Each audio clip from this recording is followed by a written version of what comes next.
Entonces, viendo las ventajas de la división del trabajo, les había dicho que tenemos la especialización, que da como resultado el dominio de una tarea. Eso trae consigo los 0 errores, que eso también es importante, un tema de calidad, ¿no? De lo que hacemos. La optimización del tiempo, que también tiene que ver con la especialización, porque no nos detenemos a hacer otras actividades, no nos distraemos haciendo algo que no nos compete, y eso hace que optimicemos nuestro tiempo, que nos concentremos realmente en lo que debemos realizar. Y tenemos la optimización de nuestra energía, ¿no es cierto? Lo que hemos ido viendo anteriormente al hablar de una estructura es que estamos viendo uno de sus elementos. Entonces, también la especialización hace que nos concentremos no en varias actividades al mismo tiempo, sino que nos concentremos en algunas actividades, y en esas actividades vamos a dar toda nuestra energía o nuestro esfuerzo y concentración, ¿ya? Entonces, es importante que sepamos dividir el trabajo dentro de la empresa. Y como les decía antes, no es que vamos a optimizar el tema de la división del trabajo recargando tareas en algunos cargos, porque eso no nos va a llevar a la eficiencia. Entonces debemos dividir el trabajo de manera adecuada, a medida de las necesidades de nuestra empresa, cosa que se logren estas ventajas, ¿no es cierto? De lo contrario, no vamos a tener como ventaja ni la especialización, ni los 0 errores, ni la optimización del tiempo, ni de la energía humana, ¿ya? Bien, ahora, hablando ya del elemento de formalización de la estructura, que es el segundo elemento de una estructura, nosotros tendríamos o tenemos que concentrarnos en ¿qué? En los documentos que rigen el comportamiento de los empleados en la empresa. O sea, hablar de formalización es hablar de documentos. ¿Pero de qué documentos? Tenemos que hablar de los manuales administrativos. O sea, en los manuales van a estar plasmadas las actividades que nosotros tendríamos que realizar en la empresa, y eso estaría contemplado en el manual de funciones, ¿no es cierto?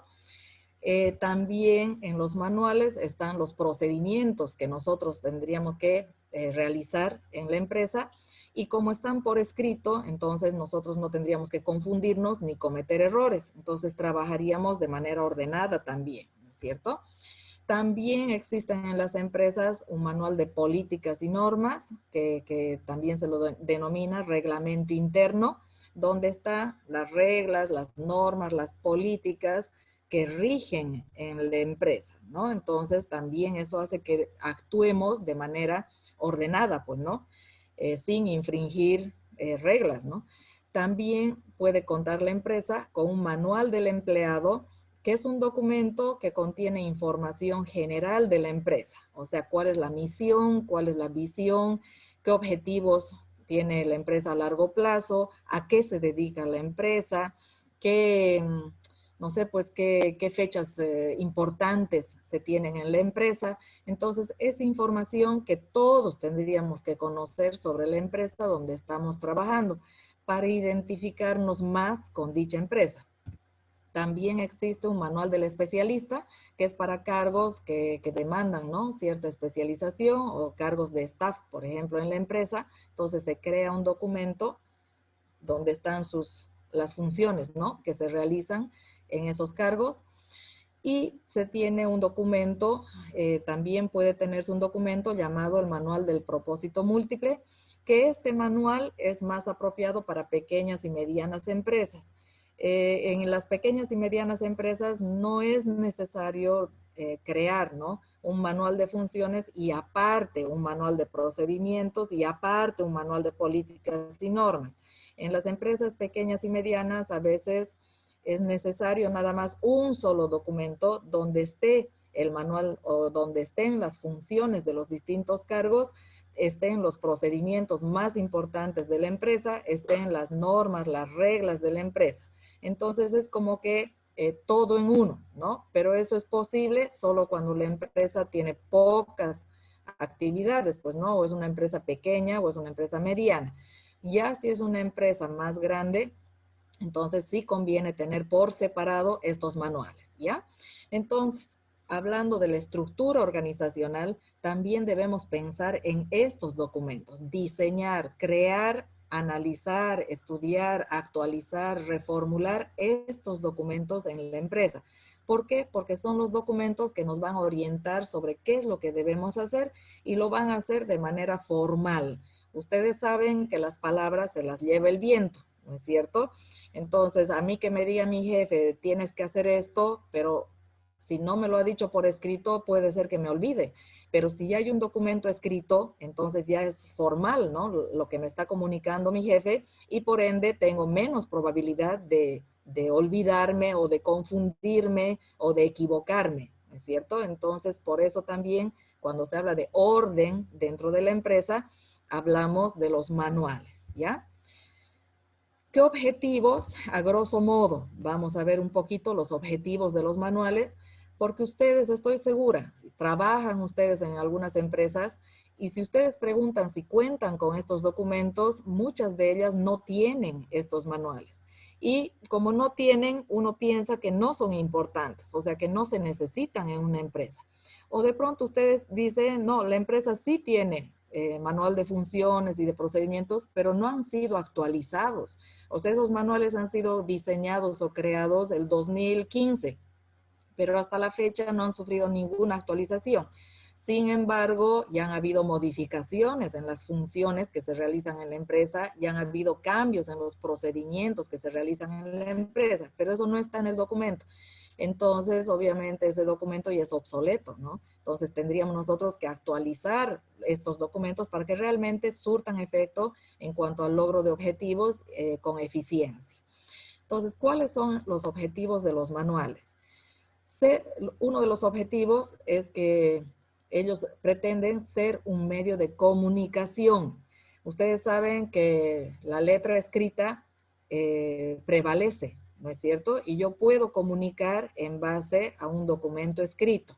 O sea, si yo necesito comunicar a un empleado sobre las responsabilidades que tiene, sobre las funciones que tiene, puedo darle su manual de funciones. Entonces ya estaría yo comunicándole sus funciones. No es necesario que sea de manera verbal, porque lo verbal también toma más tiempo, ¿no? Y es menos efectivo. En cambio, el manual queda, ¿no? Y puede leerlo las veces que quiera y puede llevarlo consigo y puede hacerle recuerdo cada vez que vea el manual, se acuerde de lo que tiene que hacer y cómo lo tiene que hacer y qué reglas existen y no puede infringir, etcétera. También son herramientas que sirven para instruir al personal. Instruir acerca de los objetivos, las funciones que tienen que realizar, las relaciones formales, o sea, con el jefe inmediato superior, relaciones con los subordinados directos, las políticas, los procedimientos, las normas, etcétera. Entonces, todo va a estar en esos documentos que es importante que todos los que trabajamos en una empresa conozcamos. Estos documentos también logran la estandarización en el trabajo. Es decir, que si yo soy docente y existe un manual de funciones del docente, esté yo o no esté yo, el manual va a seguir en la empresa, ¿no es cierto? Y otro docente que entre a la universidad a ejercer, ¿no? La docencia, se puede guiar de ese manual de funciones. O sea, no es necesario que esté yo para explicarle qué es lo que yo hacía como docente, ¿no es cierto? Entonces, ¿qué hacemos? Con los manuales hacemos que se estandarice, se unifique el trabajo en nuestra empresa.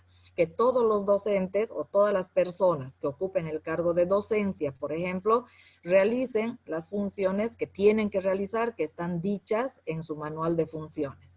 Lo propio con los procedimientos. Entonces, si yo tengo que realizar algún tipo de procedimiento, entonces el proceso está escrito, esté yo, Soraya Carrasco, o no esté yo trabajando en la empresa, el proceso prevalece. Y la persona que ocupe un cargo X tiene que seguir el proceso escrito. Entonces estaríamos actuando de manera unificada en la empresa gracias a los manuales, ¿ya? Ayudan estos documentos en la planificación, nos van a ayudar para lograr los objetivos que nos hemos trazado. Ayudan en la etapa de dirección, en la etapa de ejecución de los objetivos, también estos documentos van a apoyarnos. Por eso es un soporte, ¿no? Que es necesario en la empresa. y ayudan en el control de la empresa. O sea, para hacer un seguimiento nos podemos basar en estos documentos para ver, ¿no?, cómo se están realizando las actividades, qué es lo que estamos haciendo, cómo estamos realizando el trabajo, si estamos cumpliendo o no las normas, pero eso no va a ser pues una apreciación subjetiva del jefe, digamos, sino que va a ser basado en un documento formal que viene a ser el manual administrativo, ¿ya? En caso de problemas entre empleados, también nos ayudan estos documentos a resolverlos. Por ejemplo, cuando hay superposición de funciones, yo hago el trabajo que le corresponde a otro funcionario o a otra persona. Entonces, de pronto yo pienso que es mi responsabilidad y la otra persona piensa que es su responsabilidad y al final estamos discutiendo por algo que se puede resolver con un manual. O sea, fijarnos qué cargo ocupo yo y cuáles son mis funciones, mis responsabilidades, qué cargo ocupa el otro y de esa forma solucionamos rápidamente el problema, ¿ya? Y podemos nosotros integrar y orientar al nuevo personal en la empresa. Ustedes han pasado, me imagino, la materia de gestión de personal o de recursos humanos o gestión del talento humano.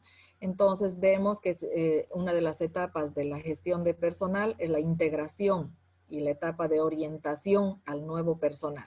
Entonces, si hay empleados nuevos, yo con darles, facilitarles estos documentos, ellos pueden ya conocer la empresa, pueden conocer cuáles van a ser sus funciones, qué procedimientos debemos seguir, etcétera. Qué objetivos sigue la empresa, cuál es su misión, su visión. Entonces, no es necesario que verbalmente le estemos diciendo todo al nuevo empleado, sino que le entregamos el documento y el nuevo empleado se va a sentir familiarizado una vez que lea dichos documentos. Entonces, fíjense que todo esto tiene que ver con los manuales administrativos que muy poca importancia le damos, sobre todo en las pequeñas y medianas empresas. Pero estamos viendo que tienen objetivos claros y objetivos que nos llevan a la eficiencia dentro de lo que hacemos, ¿ya? Entonces, también consideramos esto dentro de lo que es la estructura organizacional. Y el tercer elemento que les había dicho, cuando se habla de una estructura, debemos también analizarlo, es el tema de la centralización de la estructura. Cuando hablamos de centralización, estamos hablando del manejo de autoridad dentro de la empresa. Entonces, es necesario que nosotros definamos también cómo vamos a distribuir, cómo vamos a manejar la autoridad dentro de la empresa. Si no hacemos esto, fíjense, todos vamos a querer tener autoridad, obviamente. Todos vamos a querer ser jefes, ¿no? Con autoridad. Ninguno va a querer, pues, ser el que haga las cosas o que ejecute las órdenes, digamos, ¿no? Entonces, para que trabajar de manera ordenada, debemos decidir qué grado de autoridad van a tener los distintos niveles dentro de nuestra organización. Antes de avanzar, es importante que ustedes tengan claro estos conceptos.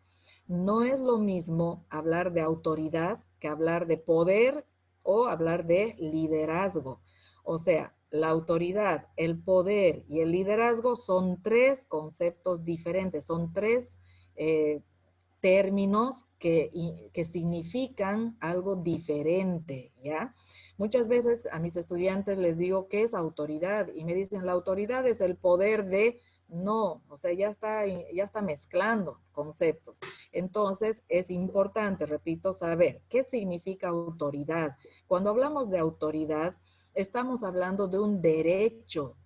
¿Derecho de qué? De tomar decisiones, de dar órdenes y de exigir obediencia. Eso se llama autoridad. Por eso nosotros en la empresa, al hablar de estructura organizacional, tenemos que decidir acerca de este derecho que vamos a dar a las personas que trabajan con nosotros. Entonces, yo tengo que definir cuánta autoridad le voy a dar al gerente general, cuánto derecho de tomar decisiones, de dar órdenes y exigir obediencia va a tener el gerente general, cuánta autoridad van a tener los gerentes medios, cuánta autoridad van a tener los jefes, cuánta autoridad los supervisores, cuánta autoridad los subordinados mismos. Entonces, tenemos nosotros que decidir al respecto, porque si no, repito, todos vamos a suponer que todos tenemos la misma autoridad O todos vamos a suponer que no tenemos autoridad y que el dueño es el único que tiene autoridad, digamos, ¿no? Entonces, es importante este manejo de autoridad en la estructura. Entonces, ya sabemos que es un derecho. ¿Y por qué decimos que es un derecho? Porque está respaldado por un contrato. O sea, tiene que haber un documento que legalice este nuestro derecho de dar órdenes, de tomar decisiones, etcétera. Generalmente, la autoridad está plasmada en nuestro contrato de trabajo, donde están nuestros deberes, nuestras obligaciones y nuestras responsabilidades, ¿no? Hay contratos bien completos, ¿no? Entonces, es ahí donde a nosotros nos muestran, ¿no? Hasta dónde llega nuestra autoridad en el cargo que estamos nosotros asumiendo, ¿ya? Bien, el poder, en cambio, no es un derecho. O sea, el poder es la capacidad de ejercer influencia sobre los demás, pero basándonos en distintos elementos, no solo en el cargo que uno ocupa. No es porque yo soy jefe, digamos, tengo poder. No. Un subordinado puede tener poder frente a los jefes. Entonces, el poder puede estar en cualquier persona. Por eso hay que tener cuidado también con este tema, ¿no? El tema del poder. O sea, no es necesario que tengamos autoridad para tener poder. Entonces, ¿en qué se basa esta capacidad, ¿no? De ejercer influencia en los demás? Se basa en el dinero, para empezar. Si yo tengo plata, puedo ejercer influencia en los demás. Yo puedo hacer que otra persona me lo haga el trabajo. ¿Y por qué, digamos, se lo va a hacer para usted el trabajo? Porque yo le voy a pagar, de mi bolsillo le voy a pagar para que me lo haga, digamos, ¿no? Ah, bueno, digamos. O puedo yo pagar a alguien, para dar un ejemplo más de la calle, digamos, puedo pagar a alguien para que golpeen a una X persona. Pero ¿y por qué a usted le va a hacer caso la N persona o la persona A, digamos, para golpear al sujeto B? Porque yo le voy a pagar, pues, al sujeto A. O sea, le voy a decir, si vos golpeas a tal persona, yo te pago $1000. Entonces, estoy ejerciendo poder gracias al dinero que tengo. Y es así como se maneja todo, pues, ¿no? Y vemos también nuestro entorno, ¿no? O sea, hay mucho manejo y mucha pelea también por un tema de poder, ¿no ve? También la experiencia nos da poder. Cuanta más experiencia tenemos, entonces ejercemos mayor influencia en los demás. Esto sucede, por ejemplo, en los médicos, ¿no? Por decir algo.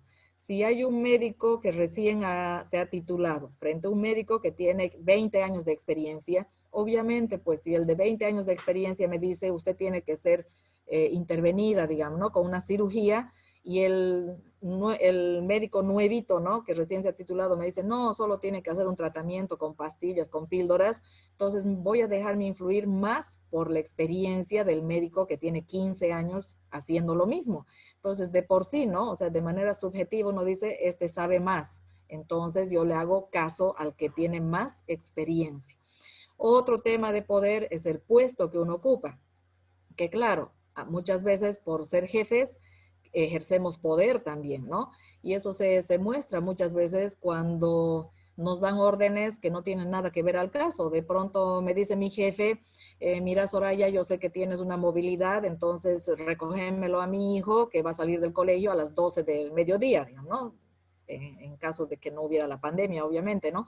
Entonces, ¿con qué derecho me está pidiendo eso mi jefe? Pero de pronto yo le digo, ya bueno, digamos, ¿no? Ya está bien, digamos, ¿no? ¿Por qué yo no? Esa es la pregunta. Si no, no tiene nada que ver con la relación laboral que existe, ¿no? De jefe a subordinado. Pero es un tema de poder, o sea, por el puesto, porque soy tu jefe, digamos, como que hay como un abuso, digamos, ¿no? De poder, digamos, por el temor que inspira el que yo le niegue, ¿no? Y uno piensa, fucha, si yo le digo que no, de repente va a tomar represalias, de repente ya no vamos a tener la misma relación laboral tranquila. Entonces uno se deja influir, pero es por ese puesto, ¿no? Pero no solo es dentro de una empresa. De pronto en las familias el padre, ¿no? De familia. Es que es el padre de familia, la cabeza de hogar, decimos, ¿no? Entonces el puesto que le estamos dando que hace que el padre ejerza más influencia. Y eso se da también en cualquier nivel y grupo social. Cuando tenemos un X título, un X puesto que nos otorgan, ejercemos influencia. Otro tema de poder, la admiración. que uno puede tener. O sea, cuanto más admirada yo sea, más influencia voy a ejercer. Fíjense los deportistas famosos, ¿no? Por eso los utilizan pues en las publicidades, en marketing, ¿no? Porque ellos son admirados. Entonces de pronto Nike contrata al mejor basquetbolista a nivel mundial para su publicidad. ¿Y por qué a él, digamos? ¿Por qué no contrata a otro normalito, digamos, ¿no? Que no sea famoso, que no sea admirado? Porque el normalito no ejerce influencia, pues, o sea, nadie sabe quién es Juan Pérez usando Nike, digamos, ¿no? Pero sí sabemos que si hay un personaje famoso usando Nike, entonces todo el mundo va a querer usar lo mismo. Entonces está ejerciendo influencia, ¿ya? Entonces fíjense que cualquiera puede tener poder. Y yo siempre para que se den cuenta de esto les digo, ¿no? Incluso los subordinados tenemos poder si es que contamos con cierta información, por ejemplo, acerca de los jefes. Y de pronto yo le digo, ah, no, pues si usted no me hace, no sé, una carta de recomendación o una felicitación pública, digamos, pues yo voy a divulgar la información que yo tengo sobre usted. Entonces, fíjense cómo es el poder, ¿no? Por eso hay que tener cuidado, ¿ya? Identificar bien quiénes tienen poder, porque si no, claro, no siempre se lo maneja de manera positiva, sino también se lo utiliza para chantajes, se lo utiliza para hacer daño, ¿no? A otras personas, ¿ya? Pero eso no tiene nada que ver con lo que es la autoridad, por eso les estoy explicando. Y el liderazgo, fíjense que es otro asunto. El liderazgo viene a ser la capacidad de influir sobre los demás, pero basándonos en rasgos de personalidad. O sea, cuando hablamos de liderazgo, no hablamos ni de dinero, ni de experiencia, ni del puesto que uno ocupa, nada. Hablamos únicamente de la forma de ser de esa persona que ejerce influencia por su forma de ser, ejerce influencia en los demás. Entonces hay líderes carismáticos, hay líderes autocráticos que inspiran temor, pero por su forma de ser ejerce influencia, ¿no? En los demás. Hay líderes más pasivos, ¿no es cierto? Más condescendientes personas, ¿no? Pero ejercen influencia por su forma de ser también, ¿no? Ejercen influencia en los demás, ¿ya? Entonces, ¿qué es lo ideal? Fíjense ustedes que la sumatoria de estos tres elementos obviamente hacen que se ejerza mayor influencia en los demás, ¿no es cierto? Que podamos nosotros decir qué es lo que tienen que hacer los demás y lo hagan, pues, ¿no?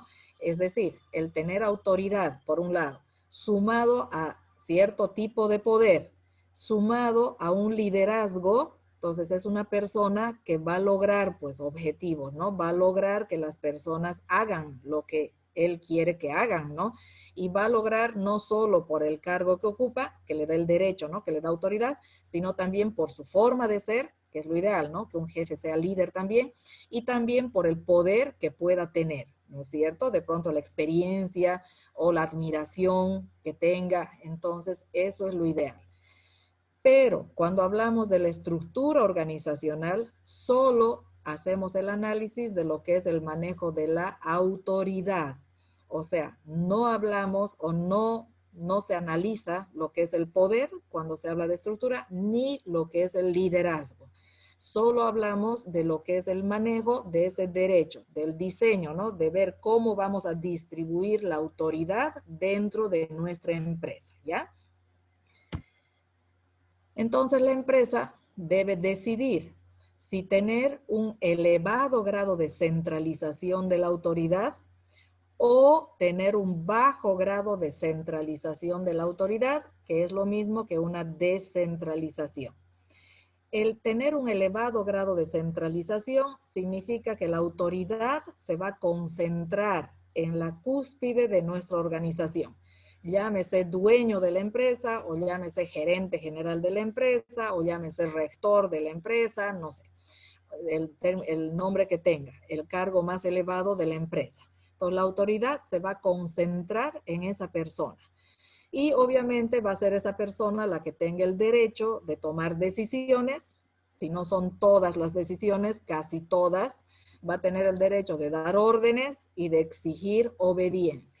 Y el resto van a tener que acatar las decisiones y las órdenes que vengan de esa persona. Entonces a eso se llama elevado grado de centralización de la autoridad. Y el bajo grado de centralización, que es la descentralización de autoridad, significa que si bien va a haber un elevado grado de autoridad en la cabeza de la organización, o sea, en el puesto más alto, ¿no?, de la organización, eso no significa que solo él va a tener autoridad, sino que también vamos a hacer una distribución de ese derecho de dar órdenes y de exigir obediencia y de tomar decisiones, vamos a distribuir en el resto de la jerarquía de nuestra empresa. Y entonces los gerentes funcionales, gerente de marketing, de finanzas, de producción, de recursos humanos, en fin, jefe académico, etcétera, van a tener también cierto grado de autoridad. No será pues en la medida que va a tener el gerente general de la empresa, pero van a tener cierto grado, ¿no es cierto? Y eso es lo que vamos a definir, ¿ya? ¿Cuál de las dos políticas es mejor? O sea, de pronto es mejor tener un elevado grado de centralización o tener un bajo grado de centralización. ¿Qué es mejor? Es que no hay una política que por regla o por teoría se diga que es mejor que la otra. Tanto la centralización elevada como la descentralización son positivas, o sea, tienen sus ventajas y tienen sus desventajas. Entonces, ¿qué tenemos que hacer a la hora de diseñar la estructura? Tenemos que analizar, pues, ¿no?, qué ventajas tendría para la empresa, ¿no? O sea, siempre haciendo el estudio a medida, ¿no? O sea, dependiendo cómo es la empresa, qué tamaño tiene la empresa. Entonces, debemos nosotros analizar qué ventajas le traería una elevada centralización de la autoridad a esta empresa, qué desventajas le traería, y lo propio hacer con la descentralización, analizar qué ventajas traería una descentralización de autoridad a esta empresa y qué desventajas traería, ¿ya? Entonces, no vamos a detenernos mucho en analizar las ventajas y desventajas, pero quiero mostrarles que la descentralización, fíjense, si hablamos de una descentralización, tiene sus propias ventajas y tiene sus propias desventajas. Entonces hacemos el análisis y llegamos a una conclusión, pues para nuestra empresa sí nos convendría o no la descentralización. Y la centralización elevada, ¿no?, de la autoridad también tiene sus ventajas, que como son dos términos opuestos, si hablamos de un elevado grado de centralización y un bajo grado, o sea, son dos términos opuestos, pues dos políticas opuestas, las ventajas de la descentralización vienen a ser desventajas de la centralización. Y las desventajas de la descentralización que vemos en esta lámina vienen a ser las ventajas de la centralización. Entonces, yo lo que hago es analizar, como les dije anteriormente, qué le conviene a mi empresa, ¿no es cierto? Analizando las ventajas y las desventajas de ambas políticas, de una elevada centralización o una baja centralización, que es lo mismo que una descentralización. Entonces, lo importante que es analizar qué política de autoridad aplicar en la empresa, de tal manera que definamos el grado de autoridad de cada nivel jerárquico y todos sepan hasta dónde tienen derecho de tomar decisiones, dar órdenes y exigir obediencia. Entonces, repito, lo importante es saber cuál de las políticas le conviene a mi empresa, ¿no? Ya terminando, tenemos las siguientes conclusiones de todo lo que hemos visto. Por un lado, es importante que toda empresa diseñe su estructura organizacional en términos de complejidad, es decir, en términos de división del trabajo, en términos de formalización, es decir, en términos de documentos, ¿no?, que rigen el comportamiento, o sea, los manuales administrativos, decidir cuáles convendría tenga la empresa, y en términos de centralización, es decir, del manejo de autoridad dentro de la empresa. Entonces, debemos nosotros estar conscientes que una adecuada estructura organizacional será beneficiosa para la empresa. Una adecuada estructura organizacional, no una estructura improvisada, ¿no? O sea, de pronto, así ya contratemos uno y uno no más, digamos, ¿no? O despidamos 5, digamos, ¿no? Y no hacer un análisis, ¿no? Estoy hablando de una adecuada estructura organizacional, será beneficiosa para la empresa. ¿Por qué? Porque va a incrementar su eficiencia en el logro de los objetivos planteados. Repito, no es lo mismo lograr objetivos como sea, como les mostraba las imágenes anteriormente, un ambiente súper desordenado, cada uno correteando, empujándose, perdiendo tiempo, perdiendo energía, etcétera, a lograr objetivos de la mejor manera. Y esa mejor manera se logra a través de una estructura organizacional, una adecuada estructura organizacional. Una empresa sin una sólida estructura es como una casa sin cimientos o lo que les he mencionado anteriormente es como un cuerpo sin esqueleto. Si no tenemos una sólida estructura organizacional, en cualquier momento puede desaparecer nuestra empresa. ¿Por qué? Porque la desorganización genera costos, genera pérdida de tiempo, todo lo inverso a lo que hemos visto de los beneficios, ¿no? Y todo eso hace que la empresa en algún momento vea que no puede más y tenga que cerrar la empresa, ¿no es cierto? Y por último, el diseño de una adecuada estructura organizacional no es una opción. O sea, no es si quieren lo hacen, sino no. Es una obligación para las empresas que desean ser eficientes y competitivas en el mercado. Entonces, jóvenes, yo a ustedes les invito, ¿no? A que profundicen este tema, a que se interesen en estos temas. Estoy segura que ustedes, si trabajan, tienen la experiencia de cuando no existe orden, no existe una buena organización, no hay ni siquiera un ambiente positivo de trabajo y eso nos resta eficiencia, nos resta competitividad. Entonces, así sean de la carrera que sean, señores, es importante que ustedes profundicen este tema y en algún momento van a darse cuenta que pueden aportar con ciertos conocimientos, con ciertas ideas a la empresa o consejos a la empresa para mejorar su área de trabajo o si tienen su propia empresa para mejorar la actividad de su empresa, ¿ya? Entonces, eso es lo que hoy día yo quería mostrarles, para que tengan un conocimiento general, ¿no? De lo que es la estructura organizacional, porque muchas veces solo pensamos que es un organigrama y si se dan cuenta ni siquiera hemos mencionado lo que es un organigrama, ¿no es cierto? Y el organigrama solo es una figurita, o sea, es una representación gráfica de la división del trabajo, pero en sí la estructura es algo más complejo, que eso es lo que quería que comprendan ustedes en esta charla, ¿ya? Entonces, eso sería todo. No sé si tienen alguna pregunta en estos minutitos que nos quedan.